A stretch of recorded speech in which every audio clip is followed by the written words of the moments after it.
Sa simula ng movie ay makikita natin ang gamer na si Junwoo at habang naglalaro siya ay ibinalita sa TV na may isang virus na kumalat sa buong Seoul, Korea, at nagkakagatan na ang lahat ng mga taong infected at hindi na ito mapigilan ng gobyerno, at makikitang nagkakagulo na ang mga tao sa labas upang makatakas sa mga nahawahan. Natakot si Junwoo nang makita niyang nagkakagatan na ang mga tao sa labas. Pagkatapos ay may biglang pumasok na isang lalaki sa loob ng kwarto ni Junwoo at sinabi nito na makikibanyo lang ako, dahil sa napanood sa balita ay alam na ni Junwoo na nahawahan na ang lalaki kaya't agad niyang pinalabas ito at inilak ang pinto. Pagkatapos ay itinext siya ng kanyang pamilya kung buhay pa ba siya, nagsulat siya na I'm still alive sa isang sticky note at idinikit niya ito sa kanilang picture, at kaya niya ginawa ito upang mabuhayan siya ng loob at magkaroon ng pag-asa, at makikitang ginagamit niya ang kanilang ref upang hindi makapasok ang mga zombie, at upang makahingi ng tulong ay nag-post siya sa social media na buhay pa siya, ngunit wala namang dumating na tulong dahil maraming mga zombie sa kanilang lugar.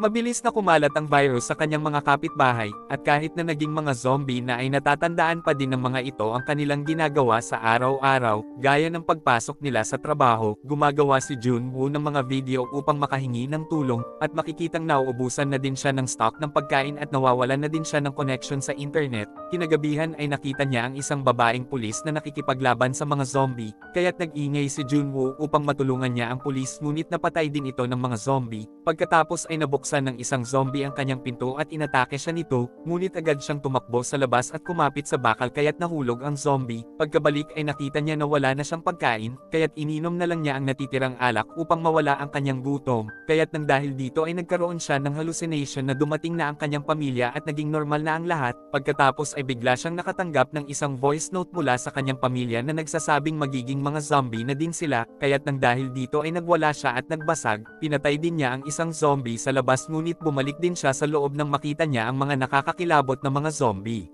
At pagkapasok ay nangako siya sa kanyang sarili na hindi siya magiging isang zombie, kaya't tinangka niyang bawiin ang kanyang sariling buhay sa pamamagitan ng isang lubid, ngunit habang nakabitin ay tinamaan siya ng ilaw ng laser sa kanyang muka kaya't agad siyang kumawala sa tali. Pagkatapos ay nakita niya sa kabilang building ang isang babaeng nakaligtas na si Yubin, at nag-usap sila sa pamamagitan ng mga signal. Nakahuli si Yubin ng isang zombie sa kanyang bitag kaya't pinatay niya ito, at nakita niya na gutom na si Junwoo kaya't hinagisan niya ito ng isang tali upang mabigyan niya ito ng pagkain, ngunit nahulog naman ang tali sa daan, kaya't ginamit ni Junwoo ang kanyang drone upang maipadala niya ang tali kay Yubin at nakuha na niya ang pagkain na bigay nito, ngunit nang makita ng isang zombing bombero ang lubid ay ginamit niya ito upang makapanik kay Yubin, kaya't nawalan ng malay si Yubin nang tamaan siya ng kanyang lamesa kung saan nakatali ang lubid. Pinalipad ni Junwoo ang kanyang drone sa zombing bombero upang hindi ito makapanik at nasugatan niya ang mukha nito, at makikitang nagsuguran na ang mga zombie sa pinto ni Junwoo kaya't naguluhan na siya sa kanyang gagawin. Nahawakan ng zombie ang drone, ngunit nang magising ay biglang pinalakol ni Yubin ang kamay nito kaya't nahulog ito sa ibaba at namatay.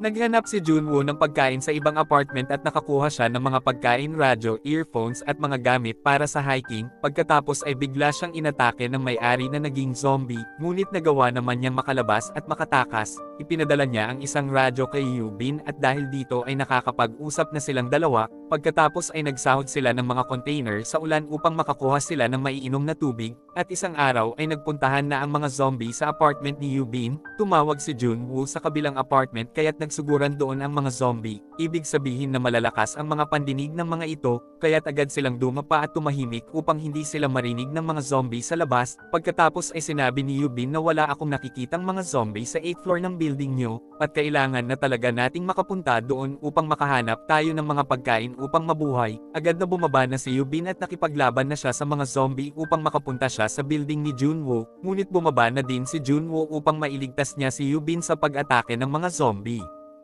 Matapos ang matinding hirap at pakikipaglaban ay nagawa nilang makapasok sa isang elevator at nakarating na silang dalawa sa 8th floor, ngunit makikitang hindi pa din sila tinantanan ng mga zombie at sinundan sila ng mga ito sa itaas. At pagkatapos ay bigla silang tinulungan ng isang lalaki at binigyan sila nito ng pagkain at tubig. Nung una ay nagdududa pa din si Yubin sa lalaki kaya't hindi kinain ang ibinigay nitong pagkain, ngunit dahil sa pamimilit nito ay kinain na din nila ang pagkain. Hindi naman talaga mabuting tao ang lalaking iyon at niloloko lang sila nito, dahil nilagyan pala niya ng gamot ang pagkain kaya't nakatulog ang dalawa at pagkatapos ay itinali niya ang mga ito. at kaya pala ay balak niyang gawing pagkain si Yubin sa asawa niyang naging zombie. Samantala ay nagising na si Junwoo at tinutukan niya ng baril ang lalaki ngunit hindi siya pinansin nito, at wais na tinakpan ni Yubin ng damit ang mukha ng babaeng zombie at itinulak niya ito sa asawa nitong lalaki, kaya't ito tuloy ang kinagat at pinatay ng babaeng zombie at pagkatapos ay binaril sila ni Yubin, ngunit nagsuguran naman ang lahat ng mga zombie sa apartment nang marinig ng mga ito ang putok ng baril.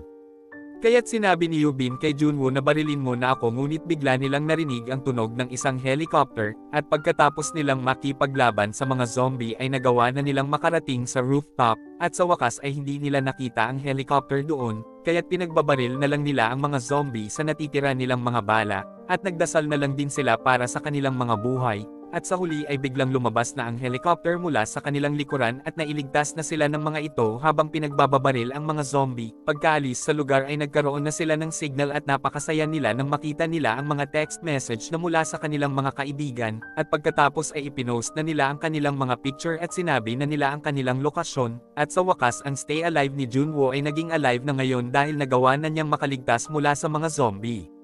At dito na po nagtatapos ang ating movie. Mag-subscribe ka na po Lods para sa magagandang mga movie na katulad nito. Maraming salamat po sa iyong panunood at pagsuporta. Ingat po palagi Lods. God bless.